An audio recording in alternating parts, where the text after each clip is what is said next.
Overall जो in charge police station के होते हैं वो होते हैं हमारे प्रिजाइडिंग ऑफिसर। यहाँ पे हमने लिखा हुआ है, जैसे करण यहाँ पे क्या बना हुआ है, प्रिजाइडिंग ऑफिसर। इनके पास 24 घंटे के लिए फर्स्ट क्लास मैजिस्ट्रेट की पावर होती है। अगर कोई भी पुलिस स्टेशन में कोई भी प्रॉब्लम होती है, जैसे कोई बाहर का बंदा आके हल्ला करता है, तो ये उनके ऊपर एक्शन ले सकते हैं अंडर लॉ।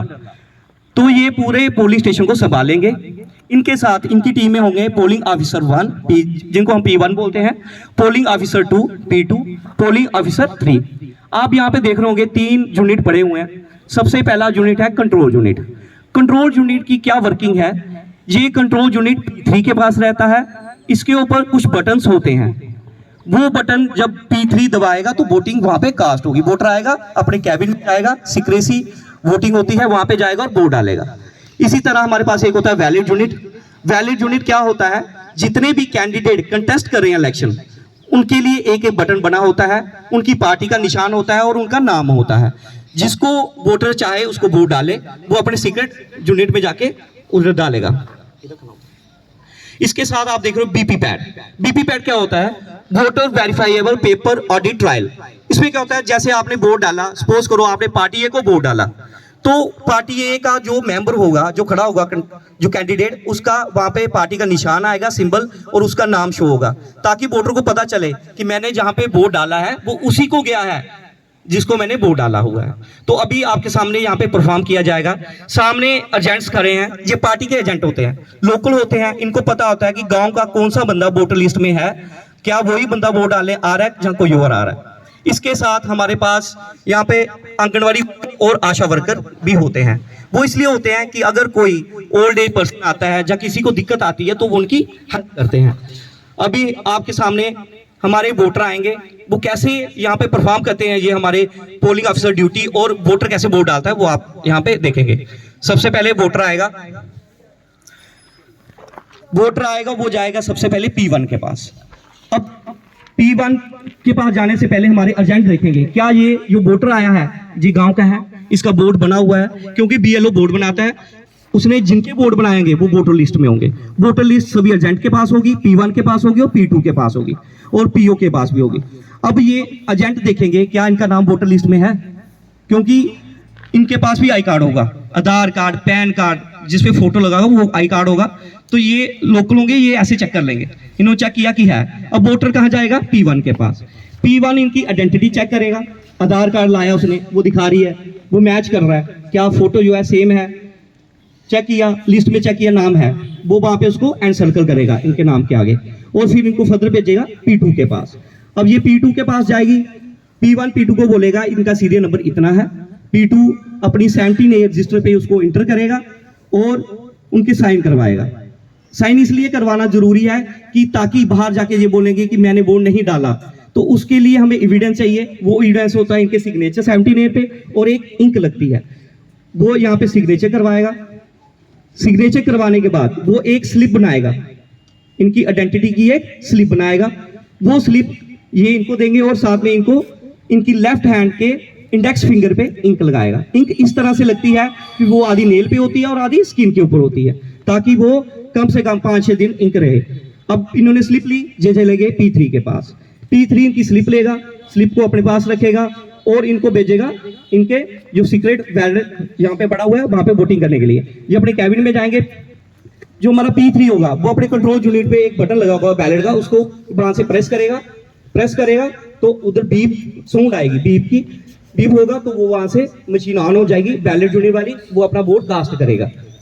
कास्ट करने के बाद जो बीपी पैड वहां पे पड़ा है, जैसे ही हम बटन प्रेस करेंगे, बीपी पैड पे वहां पे पूरा जिसको वोट डाला है उस पार्टी का निशान, सिंबल, जिस कैंडिडेट को डाला है जो उस पार्टी का उसका नाम शो होगा, और एक स्लिप जो होगी वहां से कट के बीपी पैड के बॉक्स में चले जाएगी। तो ये वोटर वहां से वोट डाल के चला जाएगा। ठीक है, अब रोल क्या है, पीओ का क्या रोल है? पीओ का रोल है, पीओ ने ओवरऑल देखना है कि वोटिंग कैसे कास्ट करवानी है, ताकि कोई भी इनको दिक्कत ना आए, पूरी तरीके से वोटिंग हो जाए। अब हमारे पास आएंगे दूसरे वोटर जो कि ओल्ड एज वोटर है। अब ओल्ड एज वोटर है, उनको थोड़ा कम दिखता है, कम सुनाई देता है, तो वो अपने साथ एक अपने घर का मेंबर ला रहे हैं। जिसको हम कंपेनियन बोलते हैं, उसकी कंडीशन ये होती है कि कंपेनियन जो होता है उसकी एज 18 ईयर्स या 18 ईयर्स से अबव होनी चाहिए। जैसे ये ओल्ड एज वोटर आ रहे हैं, इनके सारे कंपेनियन आ रही है। ये सबसे पहले कहाँ जाएंगे? पीओ के पास। क्यों जाएंगे? पीओ को बताएंगे कि इनको दिखता नहीं है, और पीओ इनका एक फॉर्म फिल करेगा और डिक्लेरेशन लेगा और सिग्नेचर करवाएगा किसके? कंपेनियन के, कि आप यहाँ पे वोट डाले आए हैं, आपकी एज कितनी है, चेक करेगा आई कार्ड वगैरह जिसको लेके आए हैं। तो वो P1 के पास जब जाएंगे, डिक्लेरेशन करवाने के पास जो कंपेनियन होगा उसकी राइट हैंड की इंडेक्स फिंगर पे उसको भी इंक लगेगी। क्यों लगेगी? उनकी लेफ्ट हैंड पे नहीं लगी, राइट हैंड पे क्यों लगी? क्योंकि जो साथ में कंपेनियन आया उसने भी तो वोट डाला है ना अपना। अगर हम लेफ्ट में लगा देंगे, जब वो अपना वोट डालेगा तो फिर हम इंक कहाँ लगाएंगे उनको? इसलिए उनके राइट हैंड पे इंक लगेगी, राइट हैंड के इंडेक्स फिंगर पे। तो ऐसे ये वोट कास्ट करेंगे। अब कंपेनियन के पास राइट है अपने जो घर के बुजुर्ग आए हैं उनके साथ, जो सीक्रेट यूनिट हमारा है जहाँ पे वोटिंग होती है वहां पे वो जा सकता है उनके साथ, क्योंकि उनको दिखता नहीं है, जो कोई प्रॉब्लम है तो उनके साथ जाके वोट डलवा सकता है। वही सेम प्रोसेस चलेगा जैसे कि P1 का जो काम है आइडेंटिटी को देखना, आई कार्ड चेक करना। P2 का काम वही है, 70 फॉर्म पे एंट्री करनी, स्लिप देना, इंक लगाना। और P3 का काम है बैलेट यूनिट को, जो हमारे पास कंट्रोल यूनिट है वहाँ पे बैलेट एक बटन है उसको दबाना है ताकि वहाँ पे वोट कास्ट हो सके। उन्होंने वोट डाला तो वो वैसे अपने वोट डाल के चले गए बाहर। अब रोल आता है CRP पर्सनल और जो हमारे पास लोकल पुलिस है, उनका काम है कि स्मूथली वोटिंग करवाना। कैसे करवाना? जैसे कोई वोटर होते हैं वो हल्ला करते आके अंदर आके कि मेरा वोट नहीं हुआ, मैं 18 साल का हो गया हूँ, मेरा वोट नहीं बना, तो वो उनको कंट्रोल करते हैं कि आप बाहर गेट के बाहर करो, अंदर स्मूथली कंडक्ट करवाना है। ज़्यादा अगर वोटर आ जाते हैं उनकी लाइन बनानी है, क्यू बनाना है ताकि वो सीरियल वाइज वोट डालें। अब नेक्स्ट वोटर आएगा, नेक्स्ट वोटर जैसे आ रहा है, नेक्स्ट वोटर आएगा। अब क्या हुआ? नेक्स्ट वोटर हमारे पास आ गया, सेम प्रोसेस हुआ, इसने P1 के पास गया, P2 के पास गया, इन्होंने चेक किया सारा, है ना। अब क्या हुआ? इसने सब कुछ करवाया, इंक भी लगवा ली, स्लिप भी ले ली, लेकिन इसने वोट कास्ट नहीं किया। ये वोट कास्ट वहां पे करना था, ये चोरी से निकल के वापिस चला गया। ये इधर नहीं गया, ये निकल गया, इसने वोट नहीं डाला। अब क्या होगा? एंट्री तो हो गई वोटर लिस्ट में, टोटल नंबर ऑफ जो मेंबर्स के होंगे वो होंगे 600। अब इसने वोट नहीं डाला, सब कुछ प्रोसेस हो गया। अब कैसे क्या करेंगे हमारे जो पीओ वो या उनकी टीम कैसे उनको हैंडल करेगी? वो क्या करेंगी? उसका एक होता है कि जहाँ तो नेक्स्ट जो आपका वोटर आ रहा है उसको जल्दी से बुला लें, उसका वोट पहले कास्ट करवा लें, आइडेंटिटी चेक करके बाद में उसकी एंट्री करें। या फिर और जो चला गया बंदा उसकी वहां पे पूरा रिकॉर्ड बन गया, उसके नीचे लिख दे रिफ्यूज टू वोट, कि उसने वोट डालने से मना कर दिया। ये इसका प्रोसेस होता है। एक लास्ट मैंने आपको बताना, एक होता है टेस्ट वोट। टेस्ट वोट क्या होता है? जैसे एक कोई वोटर आया, उसने वोट डाला, बीपी पैड में उसने देखा कि मैंने वोट पार्टी ए को डाला, लेकिन वोट मेरा पार्टी बी को चला गया, पार्टी बी को चला गया। सपोज करो उसने वोट कांग्रेस को डाला, चला गया बीजेपी को। उसने पीओ को बोला कि मैंने वोट डाला था कांग्रेस को, बीजेपी को चला गया। आप जो वोटिंग करवा रहे हो ये गलत है, सारे वोट एक ही पार्टी को जा रहे हैं। अब पीओ क्या करेगा? उसको सबसे पहले समझाएगा कि सर ऐसा नहीं है, जो हमारा सिस्टम है ये अप टू डेट है, ऐसा हो नहीं सकता।